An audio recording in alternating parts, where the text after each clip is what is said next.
Hola a todos, me llamo Rafael de Silva Pereira, soy editor de la revista Alfa y estoy acá con Néstor Berlanda, es psiquiatra y profesor de la Facultad de Medicina de la Universidad de Rosario, posgraduado en psiquiatría y dedica a la pesquisa de las abducciones. Autor del libro Los extraños y Ayahuasca, Medicina de Alma. Fue dirigente de la Federación Argentina de Entidades Civiles para el Estudio de los Objetos Voladores No Identificados y es presidente de la Fundación Mesa Verde. Desde ya agradezco por ceder una entrevista a la revista Alfa y le pregunto inicialmente, gustaría que usted hablase un poco al respecto de tu libro Los extraños. Bueno, el libro lo que reproduce es una serie de casos que hemos investigado en nuestro país.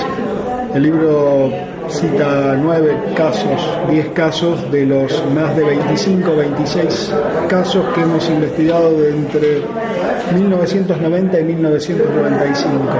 Además de las conclusiones a las que nosotros arribamos en cuanto a lo que puede significar el tema de los ovnis. De alguna manera, nosotros creemos que los casos de abducciones deben ser investigados también a lo largo del tiempo, porque a medida que va pasando el tiempo uno va encontrándose con nuevas cosas, con nuevos hechos, y que de pronto un caso que de pronto puede comenzar como algo muy sencillo, con poca información, a medida que va pasando el tiempo van apareciendo nuevas circunstancias, ya sea en los testigos, van apareciendo nuevos casos dentro del mismo caso, la persona va teniendo, se le van despertando diversos tipos de, por ejemplo, condiciones paranormales o necesidad de curar. Una de las cosas que nosotros le preguntábamos antes de empezar el trabajo, porque nosotros hacíamos una investigación de tipo participativo, es decir, convivíamos bastante tiempo con la familia y con el abducido en distintas entrevistas, compartiendo temas, si se quiere, que no tenían que ver con el caso, para ir introduciéndonos poco a poco en el caso de la persona. Una de las preguntas que le hacíamos es, si de pronto viene una persona y tiene dolor de cabeza, ¿qué haces? Y normalmente uno diría, te doy una aspirina o trato de llamar a un médico. No, la respuesta instantánea de muchos de los casos de abducido era ponerle la mano en la frente como para poder curar el dolor. O sea, eso lo fuimos encontrando en los diversos casos y nos llamaba mucho la atención porque verdaderamente se abrían en esas personas unas facetas que hasta ese momento eran desconocidas, pero que empezaban a tener otro tipo de cuestiones, ¿no? ¿De dónde surgió el interés por el tema OVNI y específicamente por los fenómenos de las abducciones?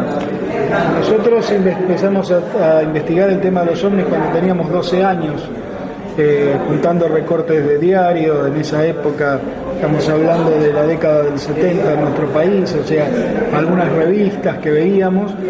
Y bueno, a partir de ese momento fuimos interiorizándonos cada vez más. Nuestro grupo que teníamos por aquel entonces, primero era un grupo llamado IVE, Investigación Vida Extraterrestre, y posteriormente mucho de la gente que quedaba o que tenía diversos grupos en Rosario nos nucleamos en un grupo que se llamó CIFO, Centro Investigador del Fenómeno OVNI, y allí fuimos, la mayoría de la gente que pertenecía al CIFO eran profesores de historia, antropólogos, psicólogos, médicos. Entonces, mientras íbamos investigando, de pronto comenzaron en la década del 90 fundamentalmente lo que fue la explosión del tema de las abducciones, más que nada con películas que empezaron a llegar a nuestro país como Communion, Intruders, libros también, y eso fue despertando de que de pronto la gente que había vivido alguna experiencia extraña comenzara a animarse a relatar, o sea que de pronto no eran ellos solamente los que habían vivido esa experiencia, sino que en distintos lugares del mundo también se vivía o habían vivido casos similares, y allí de pronto cuando damos una conferencia o cuando hablábamos por radio había llamado de gente que empezaba a decirnos que había vivido experiencias extrañas. También en nuestro consultorio recibimos casos de gente que quizás la psiquiatría o la psicología clásica lo hubiese tratado como un trastorno mental, y nosotros que veníamos con la información del tema de OVNI empezamos a poner más el ojo y más a profundizar esto y no tomarlo como una enfermedad mental, sino ver que era algo que le había pasado a la persona, más allá que después ese caso le producía de pronto temor o algún tipo de circunstancia que había que integrarlo para que esa persona pudiese también sacar la angustia que le producía haber vivido una experiencia anómala, ¿no? Entonces también la universidad tienes conocimiento de tu envolvimiento con el fenómeno OVNI. ¿Qué les ha hecho de su envolvimiento con el fenómeno OVNI la universidad? No, la universidad, o sea, no ha habido, digamos, la universidad no ha estado involucrada, digamos, en la investigación. No hay problema. No hay problema, nadie me ha dicho nada, o sea, yo tampoco lo he comentado, pero digamos, no es algo que trae problema, porque yo creo que todo lo que se hace con seriedad y con una investigación, cualquiera que de pronto niegue algún fenómeno es anticientífico, porque es una persona que le pasó algo. O sea, uno tiene que saber escuchar e investigar lo que le pasó. Si yo no lo investigo y lo niego, por más que esté en la universidad, no soy científico. Si soy científico y estoy en la universidad, tengo la obligación de investigar algo que por más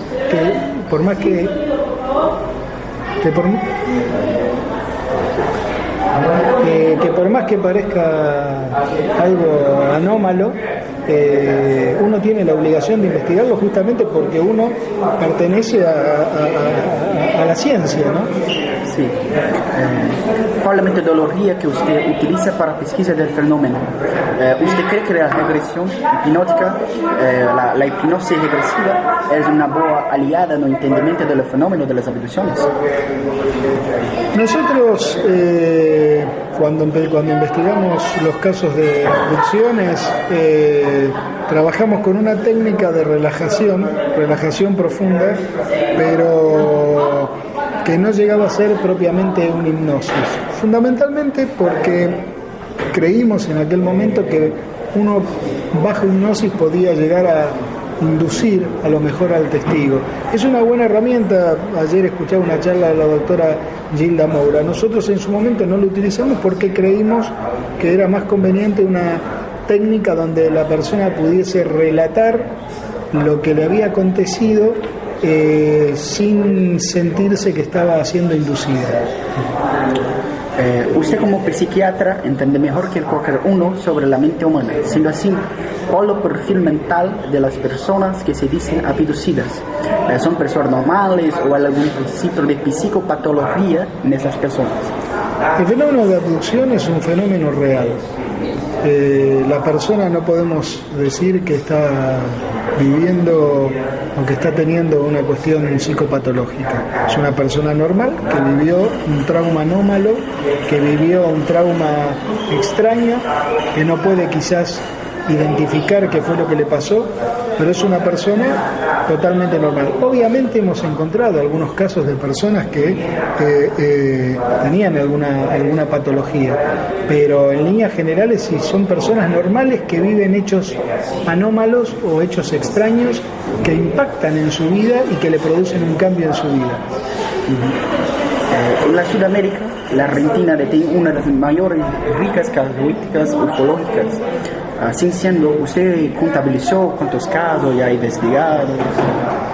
¿De abducciones o de abducciones? De abducciones, cuando nosotros prácticamente estábamos de lleno metidos en el tema, digamos, investigando a pleno el tema de abducciones, y contabilizamos unos 26 casos. Después, posteriormente, a lo largo de los años, fueron llegándonos otros casos, que llegó a la cifra 50, 60 casos, pero no llevamos una estadística porque llegó un momento de nuestra investigación que culminó, digamos, con el libro Los Extraños, donde creímos que el fenómeno de abducción está netamente implicado con los estados no ordinarios de conciencia, y que para poder profundizar el fenómeno OVNI y poder llegar a ver qué había detrás de las abducciones, era necesario investigar los estados no ordinarios de conciencia. De allí que en los últimos 17 años nos dedicamos a investigar los estados no ordinarios de conciencia, investigando estos estados no ordinarios de conciencia por otra vía, por fuera de la abducción, sí aparecía la misma tipología de seres en otras circunstancias, no adentro de una nave o adentro de la metodología clásica de la abducción, pero sí en las experiencias que nosotros hicimos de estados no ordinarios de conciencia, cuando la persona se iba a otro plano de realidad, a otro lugar, a otra parte de la misma realidad, sí aparecían también estos seres denominados grises, o más los seres de características insectoides, tipo mantis religiosa, que es un insecto, no sé si acá como se lo llama en Brasil, a ese insecto que tiene dos manitos y los ojos. Los insectoides. Claro, aparecían también dentro de las experiencias, fuera de lo que es el contexto ufológico, ¿no? Uno de los casos más interesantes de la ufología argentina es el caso Platiner, un importante caso de la abducción ocurrido en Winferda, provincia de Pampa, Argentina, el 9 de agosto de 1983, que tiene como personaje principal el lavador y comerciante local Julio Platiner. Usted investigó el caso, quiero saber más un poco al respecto de este caso, cómo se pasó, cómo ocurrió. Bueno, el caso de Julio Platner fue justamente, hay dos casos que son, a mi criterio, que marcan un hito, que marcan una marca dentro de la ufología argentina, que es el caso de Juan Oscar Pérez, del año 78, el caso de Julio Platner, que sería la primera abducción con todas las características propias de una abducción. El de Juan Oscar Pérez es un intento de abducción, si se quiere. El de Julio Platner es una abducción propiamente dicha, como después apareció descrita. Y bueno, Platner estaba cerrando una tranquera, formando parte de su trabajo, cuando vio una luz, esa luz lo encandiló, y después aparece en una habitación totalmente iluminada, donde hay 4 seres, 3 hombres y una mujer. Está él sentado en un sillón de dentista tipo odontológico, donde él ve como de pronto le toman su brazo y ve cómo va subiendo la sangre, le están haciendo una extracción de sangre y le hacen otra marca en la muñeca sobre una vena. Esa marca de la muñeca hasta el año 95, 97 todavía la tenía, la tiene al día de hoy, es como una pequeña cicatriz, un pequeño corte. Lo de la muñeca es un corte y lo otro, la punción, obviamente con el correr de los tiempos desapareció. La gente que formaba parte de nuestro grupo, por aquel entonces Grupo IBE, llegó 3 días después de la experiencia, así que pudo sacar fotografías allí en caliente, le decimos nosotros, cuando el caso estaba recién apareciendo, antes de ser investigado por otros investigadores, y pudimos obtener esa fotografía donde se ve claramente unos pequeños orificios que estarían representando más que una punción, como si fuese una succión de la sangre allí de la fractura del codo, ¿no? Después Platner en un momento quiere ponerse de pie, se pone de pie, pero cuando se pone de pie no encuentra a estos seres que estaban con él, y el próximo recuerdo es ya encontrándose en la camioneta que él tenía a 12 kilómetros del lugar donde empezó todo. Lo interesante, y nunca se le pudo hacer porque en su momento nunca quiso, es que la experiencia que vivió Platner dentro de ese espacio iluminado fue de tan solo unos 7 minutos, 8 minutos, pero el lapso de tiempo perdido de él es de 35 minutos. Es decir, que los recuerdos conscientes que él tiene cuando aparece dentro, cuando ve la luz, aparece en esa habitación sentado en el sillón, ve los seres que le extraen la sangre, después se ve él parado sin los seres, y el otro recuerdo es en la camioneta. Son recuerdos fragmentados, evidentemente de algo que tuvo una secuencia temporal y que, de acuerdo al tiempo estimado entre que él abrió la tranquera o intentó abrir la tranquera y dio la luz hasta que aparece en la camioneta a 12 kilómetros de distancia, hay un tiempo perdido de 35 minutos o de 30 minutos que no sabemos qué fue lo que pasó, porque a la fecha, por lo menos hasta el día de hoy, Julio Plandner no se había sometido a un fenómeno de hipnosis regresiva, al menos la última vez que lo habíamos visto nosotros. ¿Hay algún proceso de elección en las abducciones? Paso a hacer pregunta, pues en algunos casos hay mensajes que llegan a los abducidos que son especiales, hacen parte de una misión. ¿Cuál es el proceso de elección y qué misión es esa? ¿Sería alguna forma de disfrazar las intenciones por detrás de las abducciones? Yo creo que, a mi criterio, no sé si hay una elección de parte de lo que está detrás de las abducciones. Entiéndase seres extraterrestres, entiéndase interdimensión, otra parte de la realidad, desconozco. Lo que sí sé, de acuerdo a las investigaciones que hemos realizado, que no es abducido quien quiere, sino quien puede. Es necesaria una determinada condición psicobiológica para poder ser abducido. Nosotros sabemos, a partir de la bibliografía internacional, fundamentalmente los trabajos de Kenneth Ring, un psiquiatra también estadounidense, que él encontró similitudes en los casos, en las personas que vivían experiencias cercanas a la muerte y en las personas que tenían abducciones. Concretamente tenían infancias traumáticas, ya sea por enfermedad, ya sea por situaciones de abuso, situaciones de maltrato, situaciones de rigidez familiar. Es como que de alguna manera de chico la persona, para tratar de evadirse de lo que estaba viviendo en realidad, adquirió una cierta gimnasia, un entrenamiento para poder entrar en estados no ordinarios de conciencia y desplazarse de lo que estaba viviendo en la realidad. Y también eso se encuentra en los casos de abducciones, en los casos de experiencias cercanas a la muerte, en los casos internacionales, y nosotros también lo pudimos corroborar en muchos de los casos que nosotros investigamos.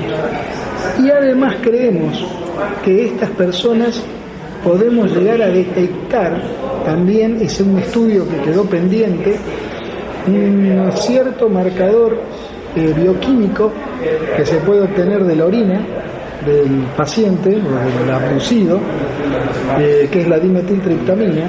Nosotros creemos que en los abducidos, como en aquellas personas que viven experiencias anómalas, existen niveles más elevados de dimetiltriptamina que en la persona normal, porque la dimetiltriptamina, curiosamente, es una sustancia que la psiquiatría actual no sabe todavía para qué sirve. Recién en el año 97 se le dio la categoría de neurotransmisor, es decir, de una sustancia que es necesaria para que se produzcan determinadas reacciones en el cerebro, pero no se sabe todavía qué tipo de reacciones para la psiquiatría clásica.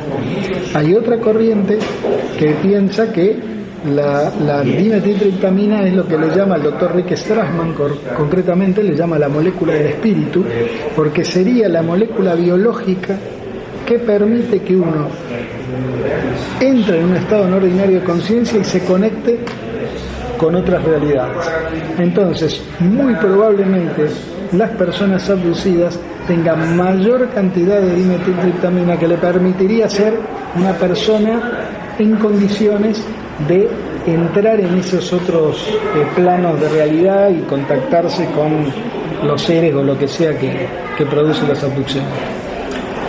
Usted también se fue convidado para el evento por ter pesquisado el caso de Juan Oscar Pérez. ¿Podría hablar un poco sobre el caso de la pesquisa de lo mismo? Bueno, el caso de Juan Oscar Pérez, por eso decía que marcaba un hito dentro de la ufología argentina. El caso de Juan Oscar Pérez fue investigado a lo largo del tiempo por diversas personas. Los primeros que acceden al caso de Juan Oscar Pérez es el grupo SIC de Venado Tuerto, Centro de Investigaciones Cosmobiofísicas de Venado Tuerto, son los primeros que se encuentran con Pérez cuando tenía 12 años. Nosotros nos encontramos a posteriori con él y después los fuimos siguiendo, investigando a lo largo del tiempo. Cuando él tenía 21 años estuvimos con él en varias oportunidades y después le perdimos el rastro, digamos, por bastantes años, hasta que finalmente lo volvimos a ubicar hace aproximadamente 3-4 años e hicimos una reinvestigación del caso en el lugar donde estaba trabajando, en una estancia cerca de la provincia de Buenos Aires, en la provincia de Buenos Aires, y allí de pronto empezaron a aparecer otros elementos que no habían aparecido o que no se habían preguntado cuando apareció el caso, porque el caso es del año 78 y allí todavía el tema de las abducciones no estaba, entonces uno no podía hacer algunas preguntas que eran comunes al tema de las abducciones, como por ejemplo si había, de todas las abducciones muy probablemente encontremos que hay también una historia familiar de hechos anómalos, en muchos casos fenómenos también de abducción dentro de la familia.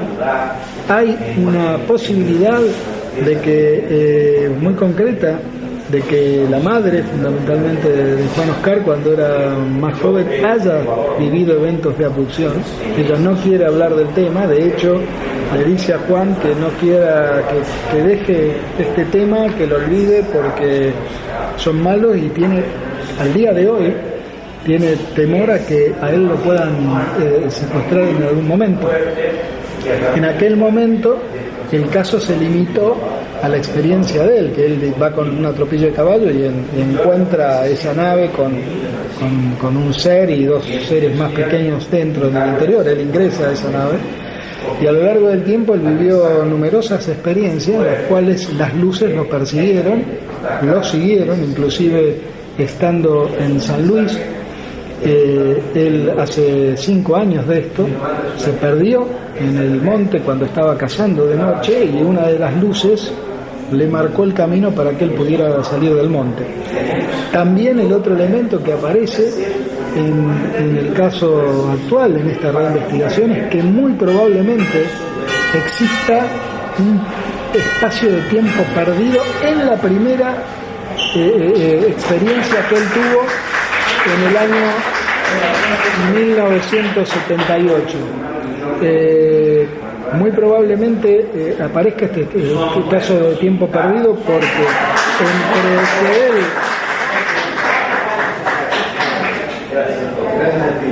entre que él sale a buscar la tropilla de caballos y regresa, el tiempo que pasa aún viviendo todo lo que vivió adentro de la nave y estando con los seres, deja un lapso de tiempo que no sabemos cuál, que él no lo puede determinar, pero sí lo puede determinar el padre de Juan Oscar. O sea, puede haber un tiempo perdido, o sea que el caso sigue abierto, ¿no?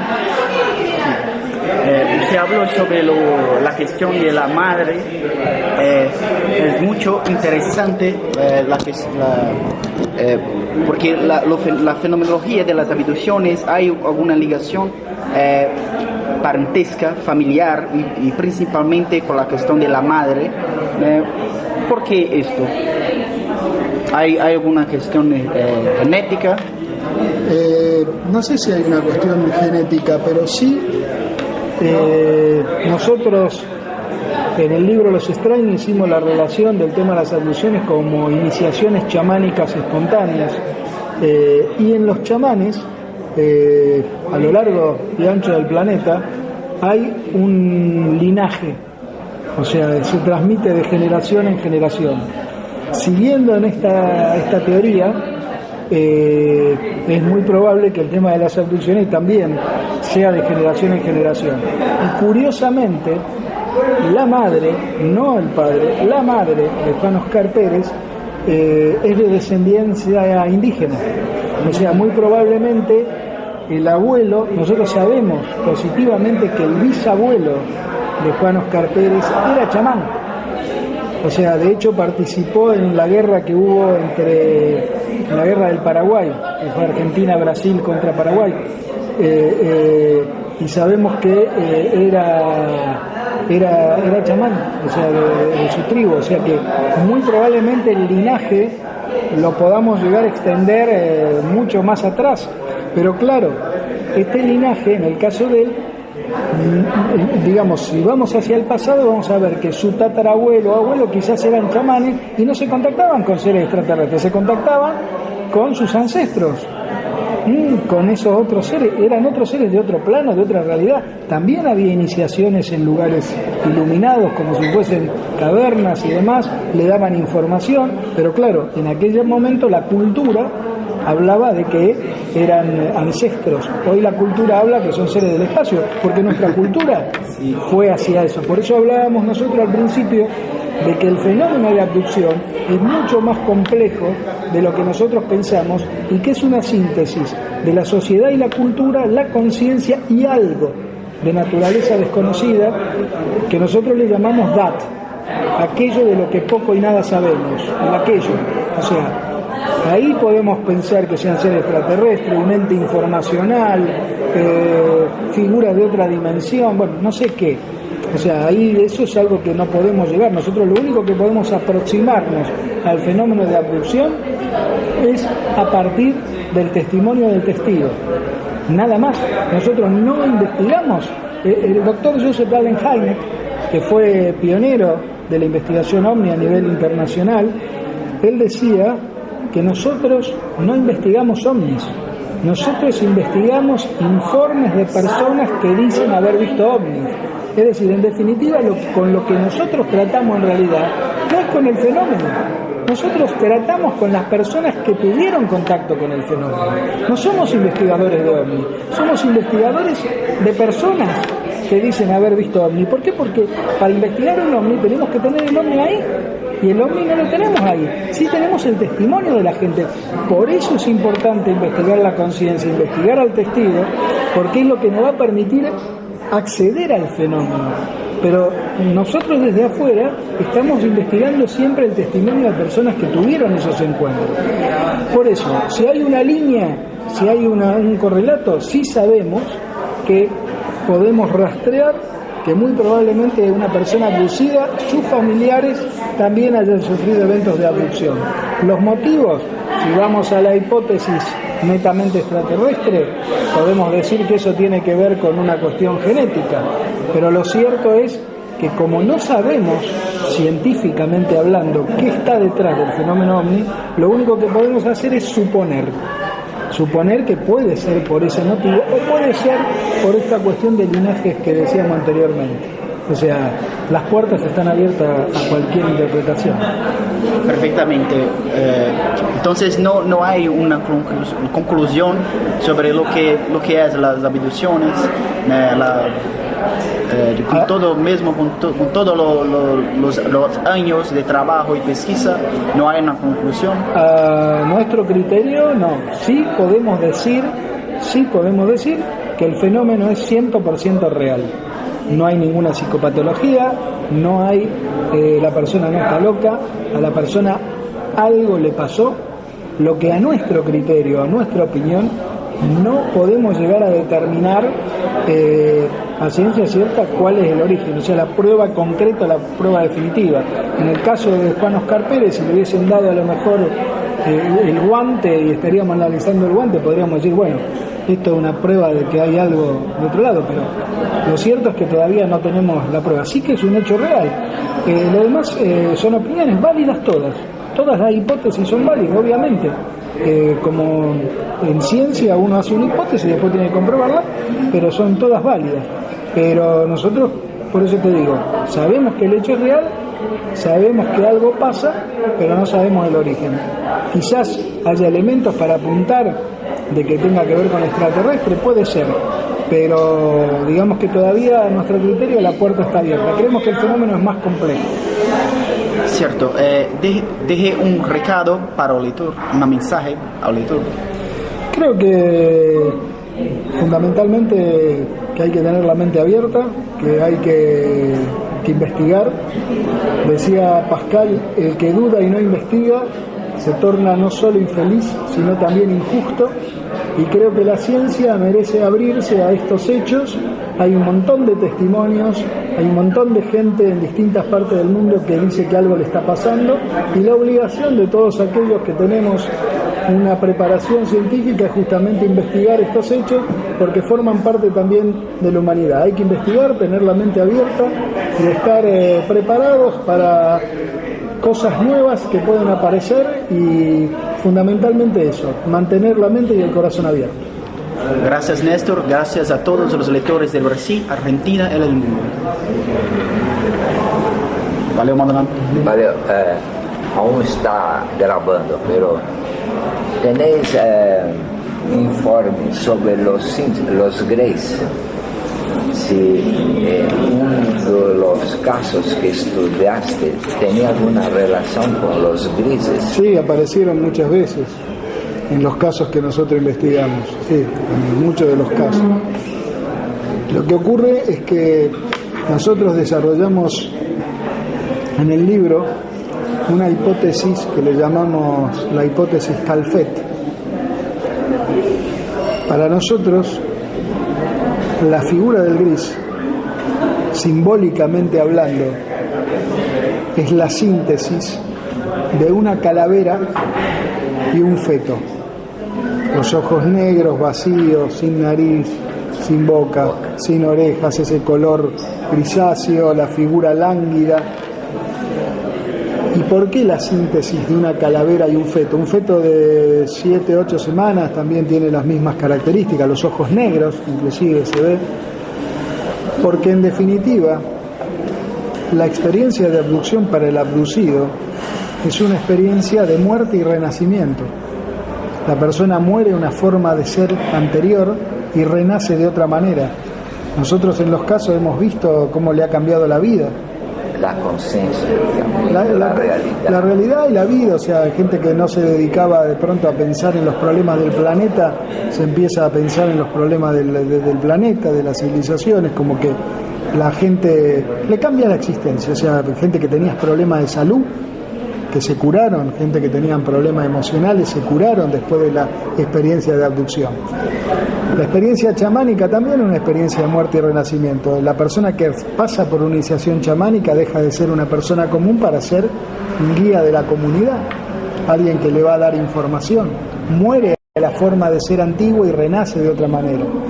La imagen del gris de alguna manera estaría representando simbólicamente esa muerte y renacimiento que va a sufrir esa persona, y de alguna manera los abducidos transmiten también un mensaje, ya sea de que hay algo más allá de lo común, ya sea de que hay que tener la mente abierta, ya sea de que hay que pensar en la ecología, muchos de los mensajes que transmiten los abducidos, es decir, son los nuevos chamanes de nuestra época, ¿no? Entonces yo creo que hay una carga simbólica. Hasta antes de los 90, la imagen común del extraterrestre, el extraterrestre nórdico, el rubio alto, que sigue apareciendo también, pero básicamente las abducciones son patrimonio de los grises. Se interpreta que los grises, bueno, son una raza o es otra raza, que son malos, que están al servicio de los reptiloides, o sea, pues toda una serie de cuestiones, pero ya entramos en un terreno muy resbaladizo, o sea, místico. Que queda, sí, místico, o un terreno que queda hipotético. Lo que nosotros sí podemos decir, por los casos que nosotros investigamos, eso es concreto, que la persona que pasó una experiencia de abducción le cambió la vida, y no le cambió la vida para mal, le cambió la vida para bien, se transformó. Y lo que podemos decir también, que de alguna forma los casos en los cuales con otra cosa, en un estado no ordinario de conciencia, que aparece la figura de los grises. De hecho, yo tengo en el consultorio un cuadro de este tamaño que me lo regaló un paciente, que en una experiencia de ayahuasca se aparecieron los grises y él se transformó en un gris, y él se vio su cuerpo transformado en gris desde arriba y le cambió la vida. Y me dibujó, no se veía nada del tema de los ovnis, absolutamente nada. Y me dibuja y me dice, lo que más me llamó la atención, que de pronto vi la hormiga. ¿Qué es la hormiga?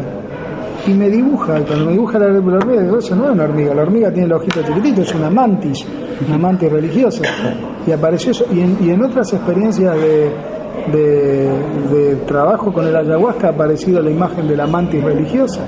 Los chamanes dicen que la mantis religiosa es la guardiana de la planta de la ayahuasca. ¿Cuál es la relación? Entonces, aparecen mantis religiosas grises en experiencia de abducción y aparecen también en experiencia de ayahuasca. O sea, también la persona en una experiencia de ayahuasca va a lugares, ve otras ciudades, ve habitaciones iluminadas, ve elementos tecnológicos. Entonces, ¿qué relación hay? Hay una relación, evidentemente, aparecen los mismos seres bajo otras circunstancias, gente que no sabe nada del tema y que de pronto uno lo puede rastrear en la bibliografía. Entonces, por eso creemos que el hecho de investigar los estados no ordinarios de conciencia, lo que sea que está detrás de las abducciones, cuando se produce la abducción, vienen ellos hacia este plano. Cuando nosotros entramos en un estado no ordinario de conciencia, vamos nosotros hacia el plano de ellos. Entonces, bueno, ahí cambian las reglas de juego, ¿no? La ayahuasca no podría ser una sustancia tóxica que hace con que la mente elabore esta no es una vivencia. sustancia. Para los indios del Amazonas, el 80% de las poblaciones indígenas del Amazonas, tanto brasileño como el Amazonas peruano, utiliza ayahuasca hace más de 5.000 años. 5.000 años. 5.000 años de acuerdo a los registros arqueológicos. Y ellos lo utilizan para entrar en ese plano y comunicarse con sus antepasados. Si lo vemos desde el plano de nuestra ciencia, medicina occidental, sí, uno dice es una droga alucinógena y demás. Sí, pero en realidad, pero es un psicoactivo, sí, y no son alucinaciones y sin miración. Exactamente, son visiones, sí, son miraciones, sí, son visiones. ¿Por qué? Porque desde el punto de vista de la psiquiatría, la alucinación propiamente dicha como algo psicopatológico, lo toma el sujeto. El sujeto cuando está alucinando, un loco, digamos, que alucina, no puede salirse de eso, está tomado por la alucinación, no se puede cuestionar si lo que está viviendo es verdad o no. En las miraciones, en las visiones, el sujeto se cuestiona, sabe dónde está, sabe qué le está pasando, y esas visiones en algunos casos tienen que ver con algo de la vida del individuo, por eso tiene un potencial terapéutico, y en otros casos viajan a otros planos, donde en esos otros planos están estos seres. Entonces ahí... En Brasil hay una ciudad en São Paulo llamada Sorocaba. Tenía un grupo de personas que hacían uso de la ayahuasca. Un de ellos murió al fato de tomar el té. ¿Tienes conocimiento si esta fue una coincidencia o puede ocurrir? Bajo ningún punto de vista. Hay estudios hechos en España con el auspicio del Hospital Sant Pol de Barcelona, estudios de espectógrafo, estudios de tomografías computadas de todo tipo a una serie de voluntarios, y no es tóxico en absoluto, aparte de hace 5.000 años que lo están utilizando. Lo que pasa, que es un problema que está pasando ahora en nuestro país con el tema de la ayahuasca, es que lo hace cualquiera bajo cualquier circunstancia y con cualquier preparación y de cualquier manera, y uno no sabe, primero, qué le está dando, cómo se está dando, el origen. Por ejemplo, en Perú hay gente que hay chamanes, entre comillas, no son chamanes, son falsos chamanes, le venden, digamos, la experiencia al extranjero, a gente de Europa, a gente de Estados Unidos, y tenemos casos que, por ejemplo, le daban un preparado que no sabemos si tenía ayahuasca o qué otra cosa tenía, y lo dejaban atado a un árbol toda la noche. una persona se desató y se suicidó, se clavó un puñal y se suicidó. Sí hay casos, pero no tienen que ver con el ayahuasca, tienen que ver con quién lo da, qué del que le dan y las circunstancias. Hay también grupos que lo utilizan. Salió una información hace poco tiempo de un falso chamán que tenía más de 50 casos de abuso y violación por darle a mujeres en ceremonia y cosas, pero eso es como toda cuestión, no toda cosa hay que hacerlo seriamente. Desde el punto de vista de la planta en sí, para nosotros lo vemos como una droga, entre comillas. Los indios del Amazonas es medicina, para ellos siempre fue medicina. Los shuar, los mal llamados jíbaras, se lo dan a los chicos de 5 años para que empiecen a comprender cuál es el mundo real del otro y cuál es el mundo, digamos, semi-real, que es la realidad que tenemos nosotros acá, hasta los 5 años. Y cuando hay un conflicto familiar, lo toman todos los miembros de la familia para poder resolver el conflicto en ese otro plano.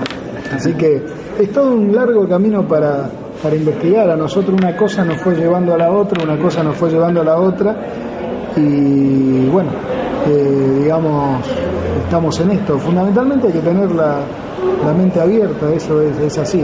Por eso yo siempre digo, y la postura mía, un poco lo que yo te comentaba recién, o sea, cuando a uno obviamente que yo en mi vida profesional he tenido algunas críticas porque uno está investigando todos estos temas, pero de algunos colegas, pero básicamente la respuesta mía es el problema no lo tengo yo, lo tenés vos, porque si vos tenés una preparación científica, vos tenés una obligación como científico, y a vos hay gente que te está contando que está pasando algo raro, vos estás viendo experiencias que pasa algo raro, entonces tu obligación como científico, porque las demás personas no tienen la preparación que vos tenés, vos fuiste a una universidad por determinado momento, entonces vos tenés una obligación para el resto de la sociedad, un deber. Entonces no podés decir esto es tan loco, esto lo descarto, no, tenés el deber de investigarlo, y si no lo podés investigar porque tu trabajo no te lo permite, porque no tenés la gana y demás, al menos mantener un silencio, decir, bueno, esto no lo sé, no sé, hay que investigar. Exactamente. Lo peor que hay, la Organización Mundial de la Salud, es una frase que me parece genial. La Organización Mundial de la Salud tiene tratados de distintos años sobre investigación de medicina tradicional y medicina alternativa, y usa una frase que es muy aplicable a la ufología. Habla que la posición que a veces tiene la ciencia ortodoxa es de entusiasmo no crítico y escepticismo no informado. O sea, soy escéptico, pero no tengo la información. Soy escéptico porque sé, o estoy entusiasmado por el tema, pero no hago una autocrítica, me creo todo lo que me dicen. Y eso lo aplica a la medicina tradicional. Creo que en la ufología también, ¿no? Sí. Podemos encontrar gente que es escéptica, no informada, o sea, que no tiene la información como para poder opinar, pero dice esto no es así porque no es así. Y lo otro, el entusiasmo no crítico, que me creo todo lo que me cuenta cualquier persona, ¿no? Néstor, muchas gracias por su declaración y complementación de la entrevista. Gracias. No, por favor.